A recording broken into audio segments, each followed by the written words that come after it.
কুরবানি কবুল করে আমরা জানি না, আমাদেরকে এখান থেকে হয়তো দেশে ফেরত পাঠাতে পারে, হয়তো ওরা আটক করতে পারে, আল্লাহু আলাম, আমরা কিছু জানি না। বাট আমরা এটা জানি, আমরা আমার গাজার মজলুম বাড়ির জন্য দাঁড়িয়েছি। আসসালামু আলাইকুম।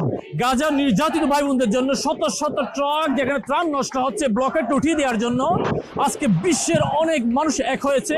সকলেই গ্লোবাল মার্চ টু গাজা যাওয়ার জন্য আমরা এই মুহূর্তে ইসমাইলিয়া একটি সীমান্ত এলাকা এখানে এসে আটকা পড়েছি। সকল মানুষ সকলের পাসপোর্ট ওনারা নিয়ে ফেলেছেন, আমাদের পাসপোর্ট নিয়ে ফেলেছেন। বাট দেখুন, এই মানুষগুলোর পাসপোর্ট নিয়ে ফেলছে, কারো মনে কোনো দুঃখ নাই, সবাই সেই শক্তি মানুষ স্লোগান দিচ্ছে ফ্রি ফ্রি প্যালেস্টাইন। আমি বাংলাদেশ সহ সকল মানুষকে বলছি, আপনারা সবাই আপনাদের ভয়েসগুলো রেজ করুন। সকলে যদি ভয়েসগুলো রেজ করে, তারা ব্লকেট উড়িয়ে দিতে বাধ্য হবে। আজকে একদম নগ্ন যেভাবে হামলা হচ্ছে, এই শত শত ট্রাক ত্রাণ আজকে কিন্তু যেতে পারছে না। আমরা সকল ভয়েসগুলো রেজ করি এবং আমাদের যত মুসলিম ভাইরা আছেন, বিশেষ করে গিয়ে আসলে আজকে আমি আল্লাহর কাছে শুকরিয়া আদায় করছি।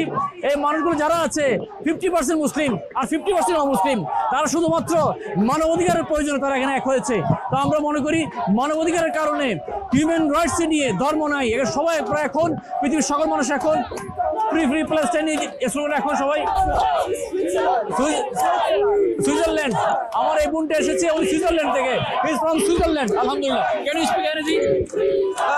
To say something, yes, every people in the world must come and defend Gaza.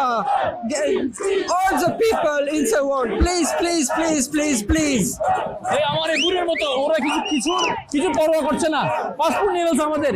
বিদেশের পাসপোর্ট না থাকলে কি হয় আপনারা সবাই জানেন। আমাদের পাসপোর্ট নিয়ে ফেলছে, সকল